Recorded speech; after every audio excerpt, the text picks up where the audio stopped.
And I think we should pivot there to Cohen because I hope he has some baseball interested like nephew or in-law who he can give a tenth of his money, not a tenth. If he can get a hundredth or a thousandth of his money to buy this Oakland A's, give them a stadium, give them a team.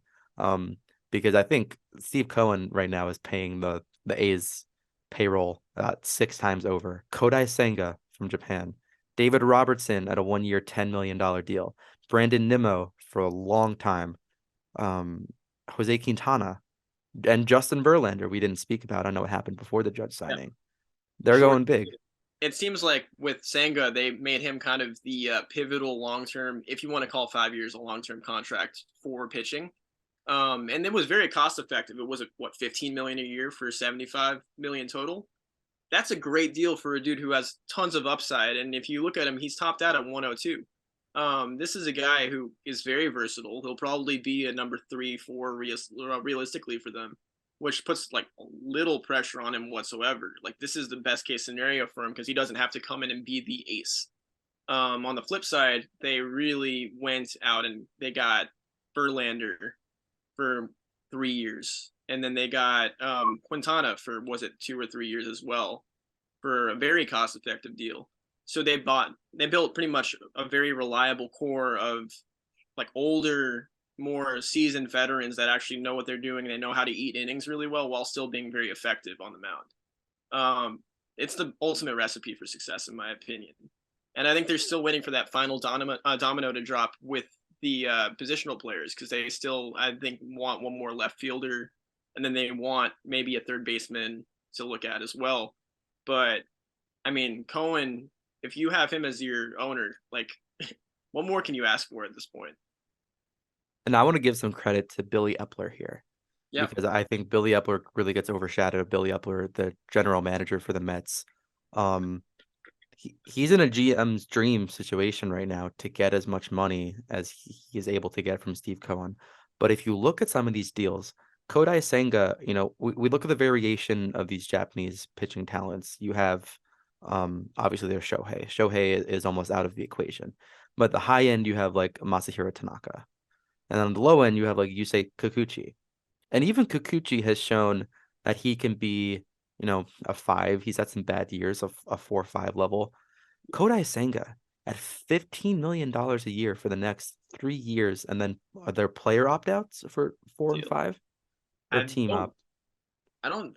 Are there? I don't I think so. I, I think there's player opt-out after year 3, Okay, let me see. where Senga can take the money or he can go back to Japan if he's not comfortable. Which, um, you check it, fact check me, Yeah, in case I'm wrong, but I'll keep going. I'm on it. Um, 75 million guaranteed. Let's that's see. 5 years, 15. Yeah, very clean. Player option 26 and 27. Yeah. So that fits with our window. So if Kodai Senga flops, he's not comfortable in the US. After 3 years, he goes back to Japan. And even if he's a level 4 or 5 starter, 15 million, look what Syndergaard just signed for. Just signed for 13 million. So Noah Syndergaard is a 4 or 5. Kodai Senga has one not on this Mets team. He has one potential in a lot of starting pitching paths over the course of the league. He's going to be a number 3 locked in at his like at best behind two first ballot Hall of Famers, Justin Verlander and Max Scherzer. So that's a great deal for Epler. Yeah. Eh, Quintana, also a good deal. Nimmo, you put the more years really low AAV. Nimmo might lose some of that athleticism, but 5, 6 years from now, if Nimmo is not performing, I know he's only 30. mhm. If he's not performing, he's gonna get on base at a high rate like he's been doing. He'll play solid defense. He's a pretty solid center fielder. He'll go back to the corners where he's been, and that's an easily tradable piece 6 years down the line.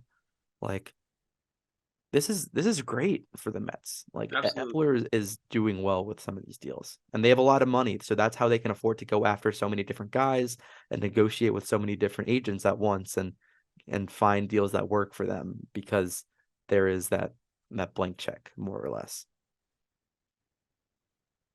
I mean, they were in on Correa up until last night. So, like, they still have somehow payroll flexibility, if you even want to call it that. It's just fuck you money at this point. Um, they just have it to work with, and Epler, like you said, is doing a fantastic job. And one thing about the pitching rotation, it's going to be stronger inevitably, because we can all just state the obvious fact that DeGrom is probably the most talented pitcher in the world when he's healthy and on the mound. He played a third of the season. If you're looking at his starts, like he played what 10, 12 starts last season. Um, Now you're going to get two pitchers that can go 30 games, which is at least another 100 innings. So they're putting themselves in a lot better position to win later in the season, whereas they did kind of falter to the Braves towards the end of the year because one team had slightly better pitching that was a little bit more durable, and the Mets kind of were in a weird situation where you can tell that Scherzer was having to battle, and you don't have DeGrom back, and when he does get back, he's still not 100%. So having the arms that they have in now, that's going to help them big time down the home stretch of the season. And you should see like an extra 10 wins potentially. Yeah. And it's not like for like because one is over 5 years and one is over 2, 3 year contracts, but the total contract that Jacob deGrom got from Texas is the same amount of money committed the Mets committed to Kodai Senga plus Justin Verlander plus Jose Quintana. Yeah. And Jacob deGrom is a generational pitcher. I live a short train ride away from Citi Field. I used to love to go to games that Jacob deGrom would pitch. I would ask my friends with season tickets to bring me on deGrom throw days. He's thrown some of the best innings of baseball I've ever seen live. You have to say that Verlander, where he's at now, the other another Cy Young winner from this year with less injury issue despite the recent Tommy John, plus Senga, a high-end Japanese talent that throws over 100 consistently, and Jose Quintana. You can't say that that doesn't improve your team, especially given what deGrom has given you in terms of staying on the field the last 2 years. Yep. And cool thing with Verlander is just because it was that one isolated elbow injury, given it was a significant one, he can kind of wipe the slate clean and gaslight us into thinking that injury never fucking happened. Like that's just the type of pitcher is. He is so repeatable, and he's never had injury issues before in his career. And then he comes back last season and throws 175 innings. So not more you can ask for. Yeah, and Verlander and Scherzer for the Mets, more so than deGrom, you can rely on that heavy inning eater. You know, deGrom for a lot of the last 2 years, Jacob deGrom threw the best 3 innings of baseball I've ever seen in my life. We were Like both at that game. we were both at that game. It was in June of 2021 when it was his last game, I think, of the year. Yep.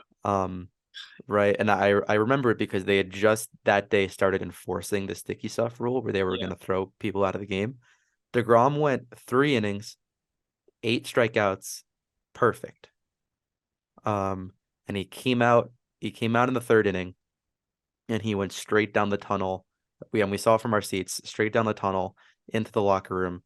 And my friend Ray, shout out to Ray, worked at the time in the Mets clubhouse, and we shot him a text and we're like, hey, like what's the deal with Jake? And Ray's like, I can't say anything, nor that I know anything, but he's like not happy. He was like screaming. And so a lot of his starts around were like, oh, is DeGrom gonna go 5? Is DeGrom gonna go 6 today? Verlander and Scherzer can give you, all right, today they're going 7, and playoff game they're going 8.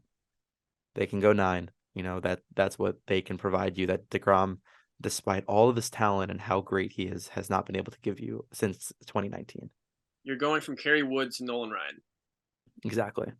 It's easiest comparison I can make. Yep.